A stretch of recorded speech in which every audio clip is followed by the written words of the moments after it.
अस्सलाम वालेकुम।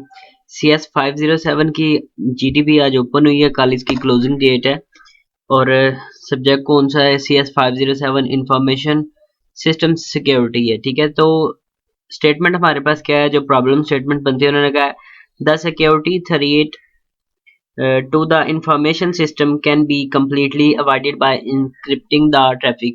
कि क्या आप अगर ट्रैफिक को इंस्क्रिप्ट कर दें, ठीक है, यानी उसे महफूज कर दें एक ख़ास सीक्वेंस के साथ, यानी आप डेटा को इस तरह भेजें कि वो कम्प्लीटली आपको इंश्योर करवाए कि जो इधर से डेटा उधर जा रहा है, यानी जिस साइट पे भी आप विजिट कर रहे हैं आपका डेटा सिक्योर है अगर आप उसे इंस्क्रिप्ट करते हैं। आप लोगों को मैं कुछ साइट्स का विजिट भी करवाऊंगा और साथ में मैं आप लोगों को इसका आइडिया भी दे दूंगा कि क्या वाकई इंस्क्रिप्ट करने से आप सिक्योरिटी थ्रेट से बच सकते हैं या नहीं। नीचे उन्होंने कहा है कि अगर बच सकते हैं या नहीं बच सकते, हाँ या ना में जवाब दें और 3 से 4 लाइन ज़्यादा से ज़्यादा आंसर होना चाहिए, क्योंकि जीडीपी में अगर आप इसे बढ़ा देते हैं यानी 5-6 लाइनें देते हैं यानी आंसर की, तो तब भी आपको मार्क्स कम मिलते हैं। और अगर आप थोड़ा यानी लिखते हैं मटेरियल को, तो तब भी आपको मार्क्स नहीं मिलते। अगर आप थोड़ा लिखते हैं लेकिन जामे लिखते हैं तो आपको चांस होते हैं कि आपको जो परसेंटेज है वो अच्छी मिल जाए। ठीक है, तो हमारे पास क्या है कि सबसे पहले हमारे पास एक साइट है, उसके ऊपर हमें इसका आंसर तो नहीं दिया हुआ, लेकिन इस साइट का मैं साथ में थोड़ा सा बता दूं कि ये chick.com बेसिकली एक जो है एक ट्यूशन ही यहाँ पे आपको मिलती है लेकिन पेड में। बेसिकली साइट का बनाने का मकसद ये था कि इसके ऊपर प्रोफेशनल्स आपको मिल जाते हैं। पर्सन जो है ना, यानी ट्यूटर जो है वो प्रोफेशनल होते हैं। कुछ आंसर गूगल के ऊपर नहीं होते, तो इस साइट के ऊपर आपको वो आंसर मिलेंगे। ठीक है, इसके ऊपर आप प्रोफेशनल्स को हायर करते हैं पर आवर के हिसाब से और फिर आप उन्हें पे करते हैं। तो इसका भी आंसर किसी ने नहीं अभी तक दिया हुआ। अगर आप पूछना चाहते हैं तो फिर आप पूछ सकते हैं, लेकिन उसकी उसे आपने पे करना है। ठीक है, और जो कुछ जीडीपीज का आपको आंसर मिला है वो यहाँ पे है। ठीक है, ये दिया हुआ है जी एक आंसर के कुछ सॉफ्टवेयर होते हैं, कुछ हार्डवेयर की फॉर्म में यानी होते हैं, कुछ में भी की लॉगर इस्तेमाल किया हो। की लॉगर बेसिकली क्या होता है कि आप जहाँ पे या जिसका सिस्टम इस्तेमाल कर रहे होते हैं उस बंदे ने की लॉगर को एक्टिवेट किया होता है और जो कुछ आप टाइप करते हैं वो आपका डेटा उसके पास भी जाता रहता है। ये ऑफलाइन होते हैं अटैक बेसिकली।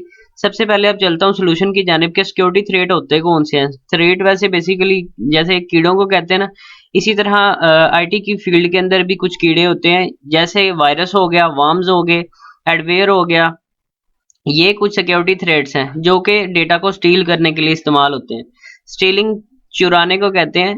ऑनलाइन भी हो सकता है ये और ऑफलाइन भी हो सकता है। ऑफलाइन के लिए मैंने आप लोगों को बताया कि की लॉगर। ऑनलाइन के लिए मुख्तलिफ टूल इस्तेमाल करते हैं, जैसे एक साइट थी बड़े अरसे पहले इस्तेमाल की जाती थी shadowwave.com। ठीक है, उसके ऊपर आप एक फेक अकाउंट बनाते थे, अगले बंदे को रेफरल लिंक देते थे और वो यूं ही उस लिंक के ऊपर क्लिक करता था आपका डेटा उसके पास यानी आईडी और पासवर्ड चला जाता था। और वो बेसिकली साइट्स यही काम करती थी और उस इस तरीकाकार को कहते हैं फिशिंग। यानी आप जैसे मछली पकड़ने के लिए कुछ मटेरियल उसके ऊपर लगा के कुंडी के ऊपर और वो यानी फेंकते हैं ना उसकी खुराक वगैरह लगा के, तो वही इसी तरह रियल लाइफ के अंदर भी आप बेसिकली किसी का डेटा उठाने के लिए आप इंतजार कर रहे हैं कि वो कब उस जो है वो फंसेगा और आपके पास डेटा सेंड कर देगा। इसी तरह हमारे पास है द सिक्योरिटी थ्रेट का एक ये आंसर दिया हुआ है कि सिक्योरिटी थ्रेट को प्रोटेक्ट कैसे कर सकते हैं। ठीक है, प्रोटेक्ट करने के लिए उन्होंने कहा सबसे पहले तो यहाँ बताया कि malware, virus, spyware, adware, Trojan horse, warm, fishing. ये फिशिंग थी बेसिकली जो मैंने आपको बताई है कि जैसे मछली पकड़ने के लिए आप कुंडी इस्तेमाल करते हैं ना, यानी तो इसी तरह फिशिंग होती है ये।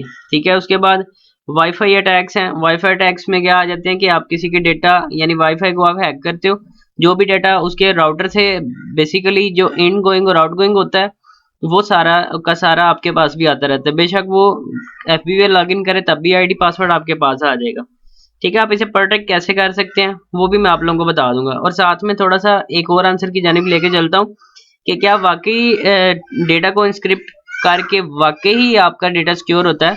तो मेरे हिसाब से इसका आंसर हाँ बनता है। उसकी वजह ये है कि जब आप अपने डेटा को इंस्क्रिप्ट करते हैं ना, तो वो एक कह लें कि सेफ वे में जाता है कि कोई बंदा आपके डेटा को छेड़ नहीं सकता।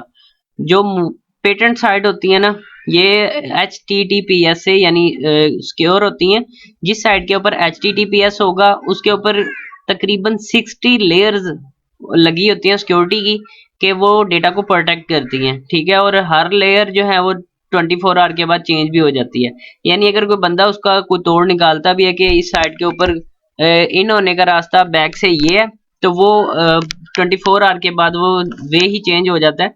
तो इसलिए ये थोड़ी सी सिक्योर हो जाती हैं साइट्स, ठीक है, बनिस्बत एचटीटीपी जो साइट्स होती हैं वो सिक्योर नहीं होती। दूसरा है कि do I need use traffic inscription, ठीक है। यहाँ पे क्या, if you assess the internet over A unsecured wifi connection you run A risk.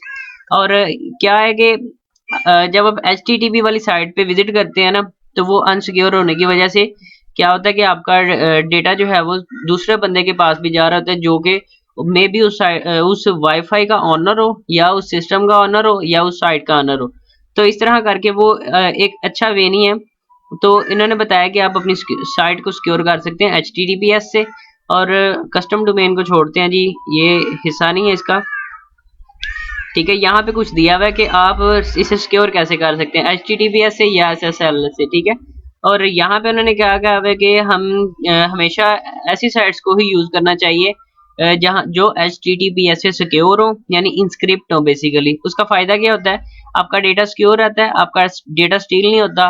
Data steel होने से मुराद क्या है, जैसे भी यहाँ पे लिखा हुआ है ना, फॉर्म्स ओनली, यानी आप किसी साइट के ऊपर अपना हसास डेटा इंटर करते हैं, जैसे कि किसी बैंक की साइट है और वहां पे आप डेटा जो है वो अपना पर्सनल इन्फो आप देते हैं, डेबिट कार्ड नंबर हो गया और उसका सिक्योरिटी की होगी जो, ठीक है, CVC नंबर जो होता है। तो ये वो डेटा होते हैं हसास के, कोई भी बंदा ऑनलाइन इन्हें यूज कर सकता है, उसी डेबिट कार्ड को और उसी CVC नंबर को यूज करके आप परचेजिंग भी कर सकते हैं, ठीक है। तो इसलिए ये हमेशा HTTPS से यानी HTTPS वाली साइट होनी चाहिए। जैसे कि यहाँ पे लिखा हुआ है कि पेमेंट्स ओनली, उसके बाद सेव वगैरह वगैरह। तो सिक्योरिटी थ्रेट्स में पहले भी मैं आप लोगों को बता चुका हूँ कि वायरस होता है, वार्म होता है, ये कुछ ऐसी है। एडवेयर कौन सी होती है, जैसे ऐड के ऊपर क्लिक करते हैं, वायरस आपके सिस्टम में जो है वो रन करना शुरू कर देता है और आपके जो पॉपअप्स हैं उन्हें ब्लॉक कर देता है और साथ में फिर अपना काम करता रहता है। और इसी तरह जो ट्रोजन हॉर्स है, ये डेटा की कॉपीज उठा के ओनर को भेजता रहता है। तो वायरस की मुख्तलिफ टाइप्स हो सकती हैं। इन साइट से बचने का तरीका यही होता है कि आप उन साइट्स को विजिट करें और उन पे अपने डेटा एंटर करें जो HTTPS से सिक्योर हो।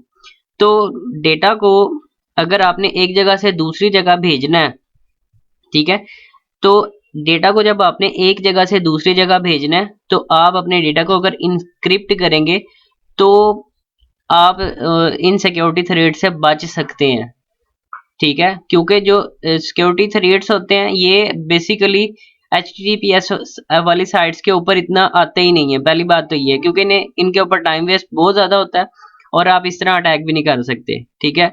और क्योंकि प्रोफेशनल जो है वो आपकी साइट को देख रहे होते हैं, वो इसी चीज़ के पैसे लेते हैं कि आपके जो डेटा को एक जगह से दूसरी जगह भेजने के लिए इसे सिक्योर ही रखें, और जो आपका डेटा है उसे संभाल के एक जगह से दूसरी जगह पहुंचाने के बाद आपको एक्नॉलेजमेंट भी देते रहे कि जितना डेटा सेंड किया है उतना ही उसे रिसीव हो गया। तो बैंकिंग वगैरह भी इनक्रिप्ट करके ही भेजती हैं डेटा। और मज़े की बात मैं आप लोगों को बता दूं कि जो हमारा PTCL है, ये एक ओपन सोर्स सिग्नल है।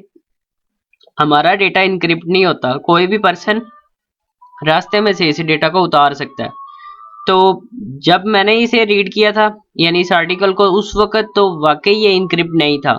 अब मे भी हो गया हो, लेकिन है नहीं अभी भी, कि आप आसानी के साथ PTCL के ऊपर अटैक करके अगले बंदे का डेटा उठा सकते हैं। तो दोबारा बता रहा हूँ आंसर आप लोगों को कि आप सिक्योरिटी थ्रेट से बच सकते हैं अपने डेटा को इंक्रिप्ट करके। और फिर साथ में आप लोग थोड़ा सा इसका फायदा लिख दें कि इससे क्या होता है कि जो हैकर्स वगैरह हैं या जो दूसरे पर्सन है जो अटैक करते हैं वो अटैक नहीं कर सकते। HTTPS से साइट सिक्योर होती हैं और चूंकि बैंकिंग वगैरह भी यही इस्तेमाल करती हैं और ये इंश्योर करवाती हैं कि आपका डेटा जो है वो बिल्कुल एक सिक्योर हो के, यानी एक जगह से दूसरी जगह सेंड हो गया। तो ये 3 से 4 लाइन में बेसिकली आपको आइडिया देना था कि क्या वाकई सिक्योर होता है या नहीं। तो सिक्योर हो जाता है। तो मिलते हैं इंशाल्लाह नेक्स्ट वीडियो में। फिलहाल के लिए इजाज़त चाहता हूँ। अल्लाह हाफिज़।